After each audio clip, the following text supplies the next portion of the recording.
પેલા ઉમેદવારોની બધા સામેના વોટ માંગે અને એ ભાષણમાં કે આપણે દેશના વડાપ્રધાનને અનેક વખત નામ લઈને એમ કે આપણે મોદી સાહેબને વોટ આપો, એટલા માટે અમે તમારી પાસે વિકાસના કામો માટે વોટ માંગવા આવ્યા છીએ અને આવી મોદી સાહેબના નામે વાતો બધી થાય ત્યારે અમારા બધા આગેવાનો વાત કરે કે આપણે દીકરાની હગાઈ કરવાની હોય ત્યારે સામેવાળા જોવા આવે તો પેલા દીકરાને જોવાય કે એના હારાને જોઈને હગાઈ કરે?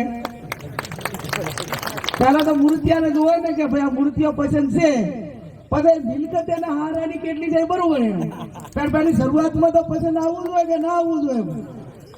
આ તો વાત તો એવી જ કે તમે મોદી તમારું કોને કે હું બધું કામ કરવા માટે સક્ષમ છું એમ કોને વાતી છે. હું તમને ખાતરી આપું છું કે તમારે કોઈને વચ્ચે રાખવાની જરૂર નથી. અડધી રાતે ભાભરા દરવાજા ખખડાવશું, પાડોમાં બેઠીશું. 28 વર્ષનો અનુભવ છે. હજી આજ સુધી કોઈ ઠાલા હાથે કામ માટે આવ્યું હોય પાછું ગયું હોય એવો એક પણ રેકોર્ડ હજી 28 વર્ષમાં બન્યો નથી અને નથી બન્યો. ત્યારે પૂરા ભરોસા સાથે આપ સૌને હું ખાતરી આપું, તમારું નાનું મોટું ટાપું કરીશ. આ ચૂંટણી ઐતિહાસિક ચૂંટણી છે.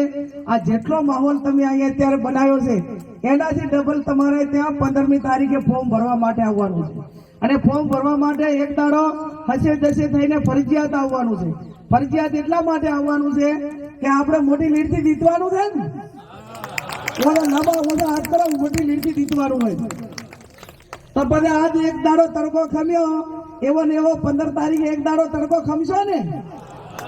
અને ખમવાનો એટલા માટે છે કે તમે બધા ફોર્મ ભરવા આવો ને પાલનપુરની બજારમાં 1 લાખ લોકો ભેગા થાય અને મીડિયા વાળા નોંધલ્યા કલ્પેશને બધા ડ્રોનથી કે આજ તો પાલનપુર આખું હિલોલે થયું છે અને હિલોલે થયું હોય ત્યારે બધા બોલે 10,000 વોટ દે ને દરેક વિધાનસભામાં ભીતરી ઉપર ચડીને બેઠા હોય.